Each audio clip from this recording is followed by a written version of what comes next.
जगद्गुरु रामानंदाचार्य नरेंद्राचार्य जी महाराज परंपरे रामानंदाचार्य स्वस्वरूप संप्रदाय रामानंदाचार्य संप्रदाय ಈ ಪ್ರಭು ರಾಮಚಂದ್ರರಿಂದ ಪರಂಪರೆಯಿಂದ ಬಂದಿರೋದು ಪಾದುಕ ನಮ್ಮ ಕೋಲಾರ ಜಿಲ್ಲೆಯಲ್ಲಿ ಪ್ರೋಗ್ರಾಮ್ ಕಾರ್ಯಕ್ರಮ ಆಯೋಜನೆ ಮಾಡಿದ್ದೀವಿ. ಈ ಕಾರ್ಯಕ್ರಮದಲ್ಲಿ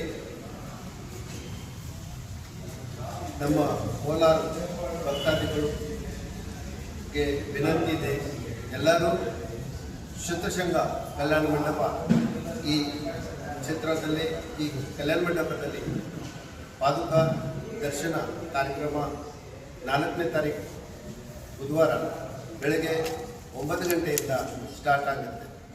ಎಲ್ಲರೂ ಬಂದು ಅಲ್ಲಿ ಸ್ವಾಮೀಜಿದು ದರ್ಶನ, ಸ್ವಾಮೀಜಿ ಪಾದುಕ ದರ್ಶನ ತಗೊಳ್ಳೋಕ್ಕೆ ನಾವು ಎಲ್ಲ ಕಾರ್ಯಕ್ರಮ ಆಯೋಜನೆ ಮಾಡಿದ್ವಿ. ಈ ಕಾರ್ಯಕ್ರಮ ಆಯೋಜಿತ ಮಾಡಿದ ಕಾರಣ ಅಂದರೆ ನಮ್ಮ ಎಲ್ಲ ಕೋಲಾರ ಭಾವಿಕ ಭಕ್ತಾದಿಗಳಿಗೆ ನಮ್ಮ ಸ್ವಾಮೀಜಿದು ಆಶೀರ್ವಾದ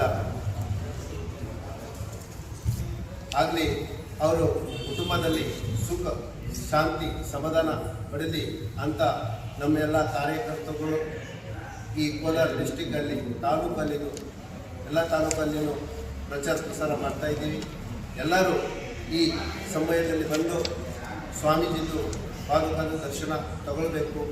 ಸ್ವಾಮೀಜಿದು ಉದ್ದೇಶ ಏನಂದರೆ, ಪ್ರಭು ರಾಮಚಂದ್ರದು ಉದ್ದೇಶ ಏನಂದರೆ, ಸಮಾಜದಲ್ಲಿ ಪ್ರಭು ರಾಮಚಂದ್ರ ಸಂಪ್ರದಾಯ ರಾಮಾನಂದಾಚಾರ್ಯ ಸಂಪ್ರದಾಯ ಆದ್ಯ ಜಗದ್ಗುರು ರಾಮಾನಂದಾಚಾರ್ಯಜಿ ಅವ್ರದ್ದು ಸಂದೇಶ ಬಂದು ಜಾತ್ ಪಾತ್ ಪೂಜೆ ನ ಕೋಯಿ जो हरि का भक्ति करे वो हरि हो जाए.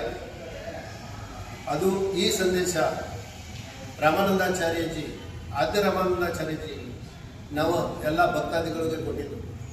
ಈ ಜಗದ್ಗುರು ರಾಮಾನಂದಾಚಾರ್ಯ ನರೇಂದ್ರಾಚಾರ್ಯಜಿ ಮಹಾರಾಜರು ನಮ್ಮ ಎಲ್ಲ ಭಕ್ತಾದಿಗಳಿಗೆ ಸಂದೇಶ, ನೀವು ಬದುಕಿ ಬೇರೆಯವ್ರಿಗೂ ಬದುಕಿಸಿ, ಈ ಉದ್ದೇಶದಿಂದ ಸ್ವಾಮೀಜಿ ಈ ಭಾರತ ದೇಶದಲ್ಲಿ ಪ್ರತಿಯೊಂದು ಜಿಲ್ಲೆಗೆ ಪ್ರತಿಯೊಂದು ರಾಜ್ಯಕ್ಕೆ ಈ ಪಾದುಕ ಮಾರ್ಗದರ್ಶನದಲ್ಲಿ ಹೋಗಿ ಎಲ್ಲರಿಗೂ ನಮ್ಮ ಹಿಂದೂ ಬಾಂಧವಗಳಿಗೆ ಮಾರ್ಗದರ್ಶನ ಮಾಡ್ತಾರೆ.